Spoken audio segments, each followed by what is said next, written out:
Welcome to another episode of the Sharkcast on litigation risks management, where we explore why businesses are so frequently sued and how to mitigate and navigate the dangers lurking in these risky waters. Join us now as we welcome our host, Kent Schmidt, litigation partner at the law firm of Dorsey Whitney. I'm pleased to be joined in the palatial Sharkcast studios by Steve Wells, Nick Bullard, and Brock Hebner. Each one of these lawyers is a member of Dorsey's Appellate Practice Group. This group of lawyers reviews and summarizes U.S. Supreme Court decisions throughout the term and sends e-updates on each decisions as well as orders granting certiorari. So it's a very helpful update for staying on top of cases coming down from the High Court.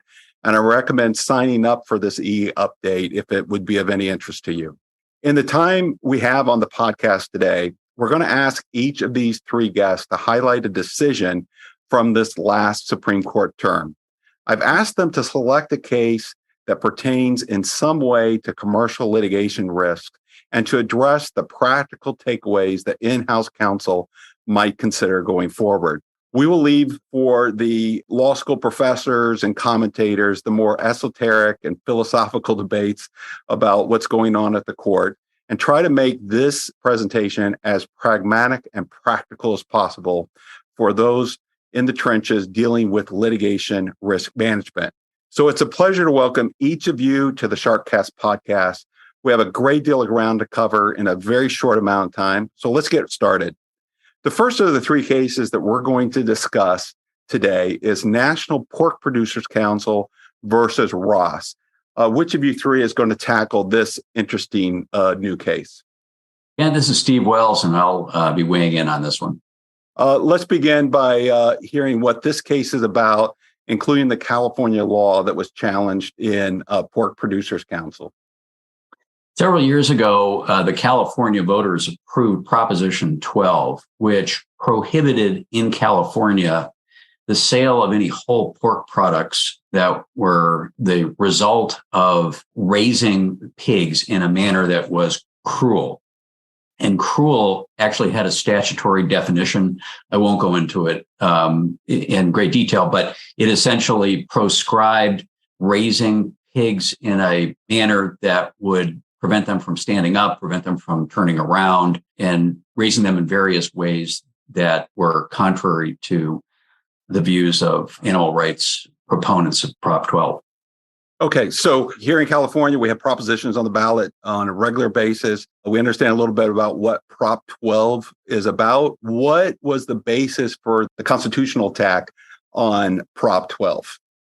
The plaintiffs in this case were industry organizations that raised or sold pork products. So the named plaintiff was National Pork Producers Council. And the claim here was that this law violated what's called the Dormant Commerce Clause. That is a somewhat arcane legal doctrine that results from a provision of the Constitution. So the U.S. Constitution expressly says that Congress has the right to regulate commerce among the states. The Supreme Court has decided that the flip side of that is that states don't have that right.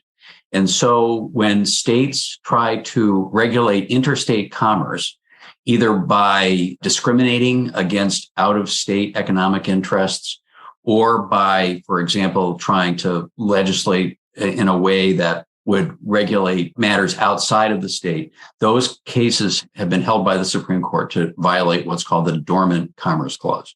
Ultimately, how did the U.S. Supreme Court come down on the Dormant Commerce Clause issue with respect to Prop 12? So the issue in this case was an outright discrimination. The kind of classic example of a Dormant Commerce Clause violation is where a state enacts a regulation that prefers in-state economic interest to out-of-state economic interest. The state of Michigan, for example, several years ago, wanted to protect in-state wine producers. These are Michigan vineyard owners, and Michigan enacted a regulation which allowed in-state wine producers to mail their products to homeowners in Michigan, but prohibited out-of-state vineyard owners from doing the same thing. And the court said that was purposeful discrimination. You're obviously protecting an in-state interest at the expense of out-of-state interests. So the court in this case was clear to say that's not what's going on right here. What's going on in this case is that there is no outright what's called facial discrimination because in-state pork producers were treated the same as out-of-state pork producers. The argument in this case, though, was that because only 5% of the pork that's eaten in California comes from California, this was really a regulation, a law that burdened out-of-state pork producers almost exclusively. And the court had to deal with whether that violates the Dormant Commerce Clause. The holding was that it does not. In this case, Justice Gorsuch, who wrote the opinion for the majority, found that what the court really will look to is this purposeful discrimination. Is there some way in which the statute or regulation that's being challenged openly prefers in-state interests over out-of-state interests? And the court found this one did not. The court recognized that there was a substantial burden, if you will, on other states, because that's where all the pork producers raised the pigs that yielded pork that ended up in California. But the court said that's not enough. And it went through a sort of lengthy and somewhat arcane explanation of why that's so. And many of the justices signed on to the first point, saying, yeah, there's no open discrimination here. But the opinion was fractured about whether you could still make a claim that the Dormant Commerce Clause was violated as a result of a very substantial impact on out-of-state commerce, even if that wasn't the intent of the statute. Steve, what would you say is the major takeaway or the result of this decision from a legal perspective and industry perspective going forward, particularly as it relates to large states like California and New York that wield a significant power from the virtue of their population and their markets and their ability to legislate conduct that has an impact nationwide? This case was being very closely watched because if the court had found that laws in California or Texas or New York, states that have a lot of economic heft, if laws there could be challenged under the Dormant Commerce Clause because it had a significant effect outside the state, that would have been a very dramatic expansion of the Dormant Commerce Clause. And what the court pretty clearly here said is we're not going to expand the Dormant Commerce Clause that way. The mere fact that there's a burden outside of a state, as long as there's no purposeful discrimination, we're going to allow that to stand. And what I would suggest is that the justices were keenly aware the goose and gander problem here. If they said that a California regulation that imposed essentially substantial burdens outside the state invalidated a California law, one could imagine the same argument being used to curtail a legislation in Texas, for example, that might relate to abortion, that has substantial economic effects outside the state. And I think the court did what it should have done here, which is to say, we're not going to take sides on this, and we're not going to expand the law in a way which dramatically gives the court the power to eliminate state regulation. So what I think we can expect to see out of this is states with a significant economic power, like California, like Texas, like New York, like Florida, enact regulations that the legislatures think is appropriate in those jurisdictions without regard to the impact it may have outside of the boundaries of their state.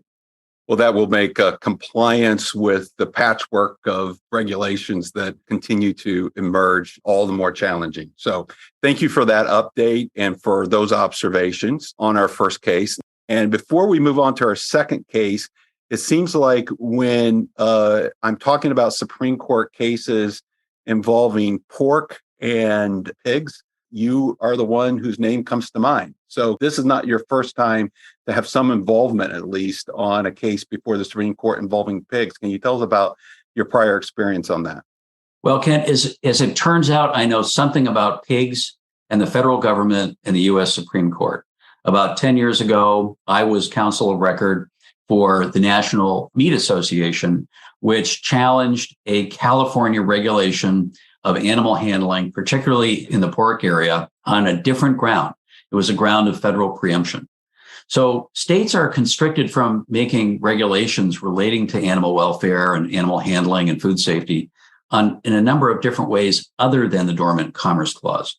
And one way is if there is a federal statute that regulates this area, and Congress has decided that it will be the statute that governs, states are not allowed to intrude on federal authority. So states do not always have a free hand to regulate in this area. And in that case, we were successful in arguing that California had gone too far, and the Supreme Court invalidated the California animal handling law.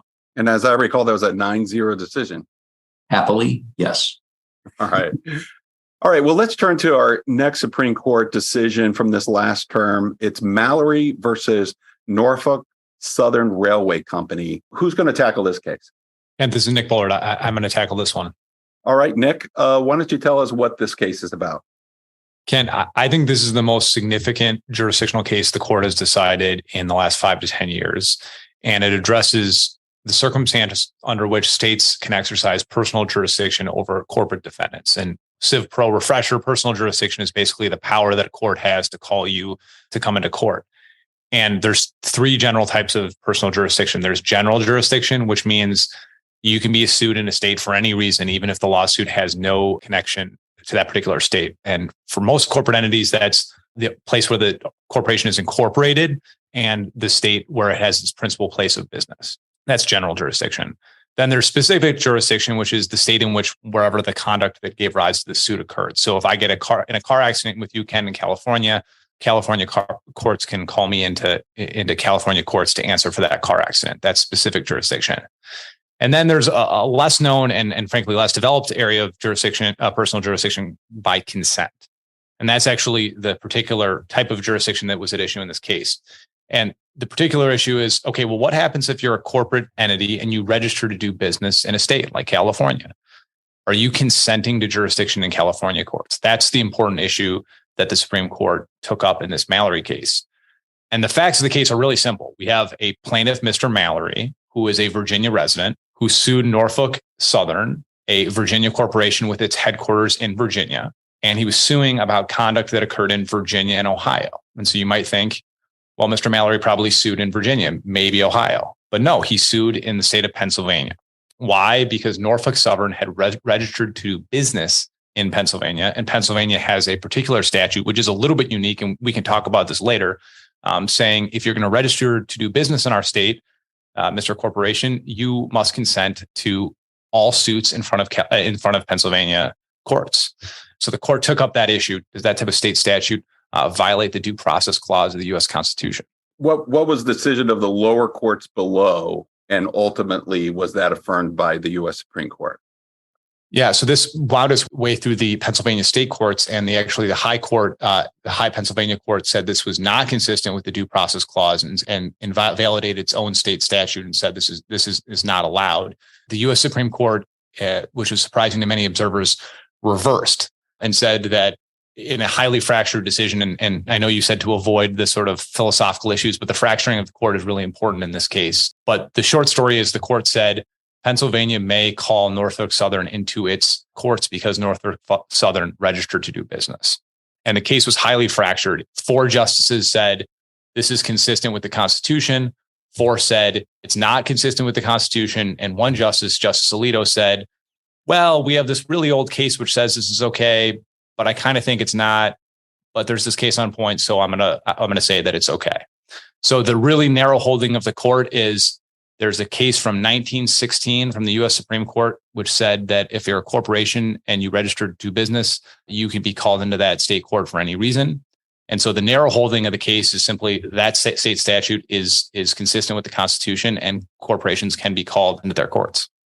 So if you're a plaintiff, you now have much greater latitude and opportunities to engage in a little forum shopping and deciding where to sue than you had before, at least with respect to companies that are registered in multiple states, right?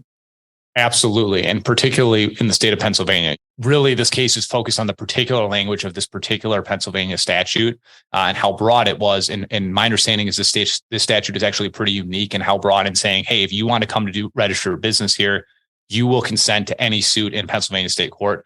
That's a little bit unique. Now, other states may copy it, but my first takeaway for our listeners is check to see if your business is registered in Pennsylvania because you're about to get a ton of lawsuits, particularly personal injury lawsuits in Pennsylvania, because that state has a reputation for being plaintiff friendly, particularly in the personal injury suits. And now if you're registered to do business there, you can be sued there for any lawsuit. Well, I'll just observe also, it's also a pretty significant state for consumer class actions as well. I mean, obviously, New York and California are the co-leaders of consumer class actions, but we get a lot of claims from Pittsburgh courts and Philadelphia courts as well. So Pennsylvania does deserve particular scrutiny. Well, do you expect that most legislatures will perhaps re-examine their statute and determine that perhaps they now have the green light and maybe should amend their statutes to allow their courts to have more cases brought in ostensibly for the benefit of individuals living there? I do expect that's going to happen. And that's, the point that dissent drives home is basically the majority has carved a way for states to get around the constitutional constraints. And why wouldn't a state, right? I mean, it brings in business in the form of lawsuits, gets your courts busy. And like you said, you're arguably protecting your citizens. So yeah, I would expect there will be states will amend their statutes to look a lot more like Pennsylvania's in the years to come. Any other takeaways that you have that in-house counsel might consider in terms of concrete actions to take in response to this decision, other than checking their Pennsylvania registration? Two other points. One is just more generally, I would check to see where your particular company is registered to do business. I know sometimes these things can sort of pile up over time and you could be registered in states where maybe you no longer need to be registered there. As this dynamic is changing, as states begin amending their laws, check to make sure, do you really need to be registered in the state? And if you don't, maybe it's a good time to let those registrations expire so that you're not exposed to this risk. That's point one. Point two is, make sure that you have feelers out for the legislative activity in these states. Like I said, the dissent specifically calls out that states are likely to start amending to get in line with what Pennsylvania is doing. So make sure you're keeping up with the states that you are registered to do business, what the statute says. And then third, just more generally, stay tuned to this area of law. I think what this decision revealed is there's really deep disagreement for the first time in a long time at the Supreme Court about the nature of personal jurisdiction and the constitutional limits. Many of the justices indicated what Pennsylvania did may have run into a problem on the Dormant Commerce Clause. Actually, to dovetail off of what Steve was talking about, I expect there's going to be a lot of litigation in this area in the years to come, and I'm sure it'll wind its way up to the Supreme Court. So stay tuned. Very good summary. Well, I'm gathering that the last of our three cases is going to be highlighted by Brock. This case has received quite a bit of press in recent days. It is called 303 Creative LLC versus Alenis. For those who haven't followed the news and the new headlines on this case, Brock, can you tell us what this case is about? Thanks, Ken. On the last day of this court's term, the court announced its decision in 303 Creative v. Alenis. In this case, Lori Smith is the owner of a graphic design firm, 303 Creative, and she wanted to expand her business into making custom wedding websites. However, she had a religious objection to same-sex marriage and didn't want to design websites for any of those weddings. And she planned to put a notice on her own company website saying that she would not provide those services. Now, she worried that Colorado, because it has a state law prohibiting any discrimination based on protective status, including LGBTQ status, from businesses open to the public. And Smith worried that if she put this notice on her website and refused to provide her services for same-sex weddings, that she would be prosecuted under Colorado's public accommodations law. So she affirmatively filed a lawsuit seeking an injunction against any potential use of the law against her business and arguing that her sincere religious beliefs against same-sex marriages meant that any enforcement of the law would violate her First Amendment freedom of speech rights. Now, the 10th Circuit considered her lawsuit and agreed that her custom websites are expressive conduct. Even though it's a business, even though it is written down and not spoken aloud, it is protected by the First Amendment. However, the court ruled that Colorado's law here was constitutional because it was narrowly tailored to advance Colorado's interest in avoiding LGBTQ discrimination. Now, the Supreme Court took up this issue and Justice Gorsuch authored a 6-3 opinion reversing the 10th Circuit. Justice Gorsuch framed the question as an issue of whether the state can force someone who provides expressive services to abandon their conscience and speak the state's preferred message instead. And Justice Gorsuch, focusing on the importance of a marketplace of ideas in our First Amendment context, ruled for the court that that would violate the First Amendment. And even speech where society or the justices themselves may consider unattractive or misguided is still protected by the First Amendment clause. Justice Sotomayor, writing for herself, Justice Kagan, and Justice Jackson, wrote a dissent criticizing the majority for focusing on the speech issues here at all, and saying that public accommodations laws, like in Colorado and many other states, focus on conduct and not speech. They're there to ensure that any business that is open to the public is required to serve all comers. And to the extent that they regulate speech at all, that is ancillary to their main purpose. And so the fact that this enforcement was limited on free speech grounds, the dissent found misguided. So this is a case that doesn't necessarily, or in any respect, really involve employee rights. This is a sole proprietor that is operating the business. But most observers, I think, would say that 303 Creative will impact employment and non-discrimination issues, Title VII and so forth, particularly in light of another Supreme Court decision in this last term, which we don't have time to go into, Groff versus DeJoy, a Title VII case handed down recently. What's your take on the impact of 303 Creative in the employment context? I think that's been one of the major questions coming out of this decision, is just how broad this holding reaches. Justice Gorsuch was careful in his majority opinion to write that the court's reasoning was limited to the stipulated facts at issue in this case. However, there's no apparent limit in the reasoning to say that this is only for sole proprietors of their own businesses. Rather, the reasoning and protections of free exercise or freedom of speech rights for expressive conduct and expressive businesses could very well extend to those rights when exercised by the employees themselves. There isn't necessarily a limit in the court's reasoning to say that an employee providing the same expressive conduct as Ms. Smith as a sole proprietor would not find similar protections from enforcement of public accommodations laws in these contexts. Do you think there are implications for this decision outside of the LGBTQ context and even outside the employment context? That's been another focus of the commentaries around this opinion in the week since it was issued. And even in the oral arguments itself, the justices focused on the broader implications of any ruling in this decision, questioning whether the court's holding was limited to LGBTQ rights, or, as in a hypothetical provided by Justice Jackson, whether it could extend to racial discrimination. In the hypothetical she provided, whether a holiday photographer in a mall could prohibit Black children from sitting on the lap of Santa because they wanted to project a certain 1950s era imagery in their business. Others have questioned whether other expressive businesses could find protection under this opinion, whether it be florists or photographers, or even headstone makers, whether they could limit their business based on either freedom of speech or freedom of religious-based objections.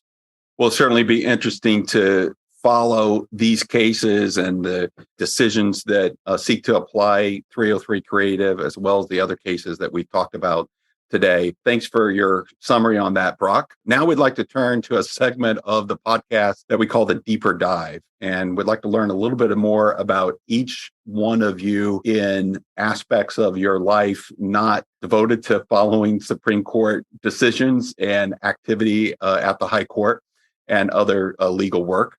Since we have three guests, we're going to be particularly efficient in this aspect of our show. But here's the question I like to ask each of you. And why don't we go in order of seniority? So, Steve, that means that you'll be first. Here's the question. What movie or book would you recommend to our listeners particularly those that may be early in their practice of law or their legal education or other education for that matter, that you believe has the greatest capacity to inspire us to be better lawyers and or members of our community, regardless of whether or not the book or movie is about the law or litigation?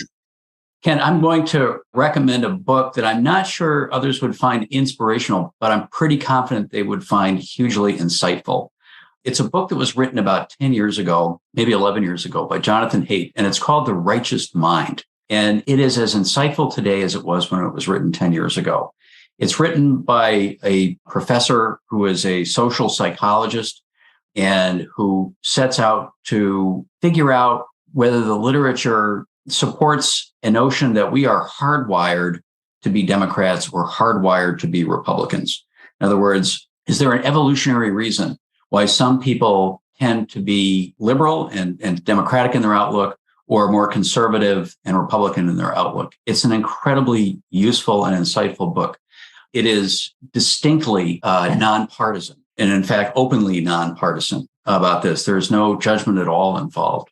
But it does talk about the psychology of why people lean certain ways when they talk about equality or when they talk about authority, for example, and why evolution has contributed to man's predilections for certain political philosophies. It's just a wonderful book. And I think it tends to diffuse, in my mind, a lot of what causes outrage and sparks division among Americans today. So I highly recommend it. The Righteous Mind by Jonathan Haidt. Well, you've certainly piqued my interest. That sounds like a fascinating topic. Nick, you're next. What's your recommendation on a book or movie? I'm going to cheat slightly into a series. It's going to be a Netflix series. Hopefully that's okay. But by my count, it's the most entertaining on-screen depiction of what it's like to be a lawyer. And that's Netflix's Lincoln Lawyer. So this is, based on the novel, similar like the Matthew McConaughey movie, but a series, and season 1 is out and there's season 2 is coming. As I said, I think it's the best on-screen portrayal of what it's like to be a lawyer. It hits on themes of your obligations to be an officer of the court and do justice, how to balance work life and family, mental health issues that lawyers face. There's also, it sprinkles in practical tips for the law, which I think is outstanding. And it's just flat entertaining. So I highly recommend Lincoln Lawyer on Netflix. And just to clarify, Kent, I'm not being paid by Netflix in any way to endorse their shows, but it is a great show and I recommend it to your listeners.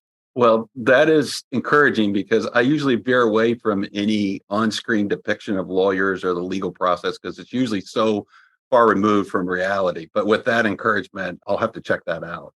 All right, Brock, last but not least, what's your recommendation for inspiring movie or book?